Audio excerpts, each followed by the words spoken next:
Well, it's been a winter tradition over on the city's southeast side for many years. We're talking about Veal's ice tree, just a huge tree. It's decorated with so much ice all over, and our John Duran recently went over there to see how they put it all together. And John, conditions outside have to be just right for this, and they're cold enough now.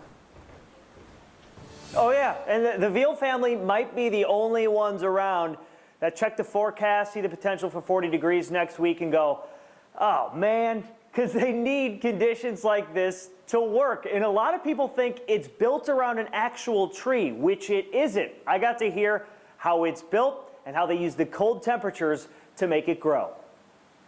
The ice is always changing. This tradition is one of a kind.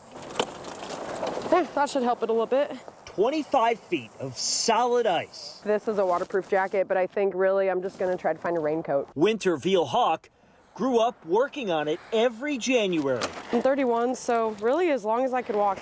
It started by mistake over 6 decades ago. My mom and her brothers wanted to go sledding one winter and there was no snow.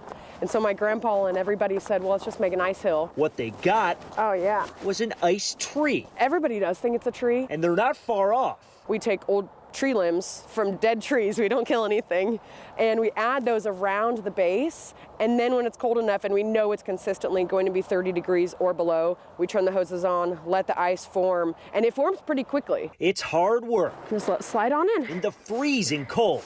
That works perfectly. But for Veal-Hawk, it's rewarding in more ways than one. It makes me think of my grandpa, and I never really got to meet him, but through the stories I feel like I know him. His accidental invention is as popular as ever. I had to come see it. Curious visitors are a daily occurrence. I'm in school for my graphic design degree, and this class I'm taking photography.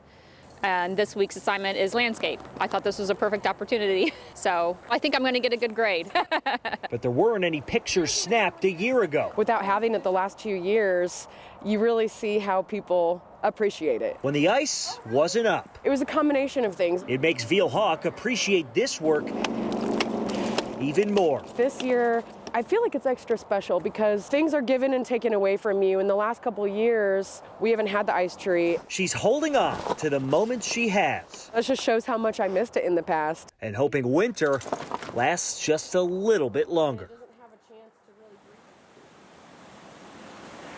So it is completely free to go and see. People are stopping by all hours of the day to take pictures and just get a look at the ice tree, but you may not want to wait until the temperatures warm up next week. You actually might want to put on a few extra layers and see it when it's nice and cold outside, because that's really when the ice tree is in full bloom, guys. That is amazing. Great piece, John. And by the way, you know they love winter when they name their daughter Wynter. You know? Right. So there you go. It's all good. Exactly. And it looked like she was going up there and putting limbs in it, and, you know, just so it all could branch out. That is just so clever.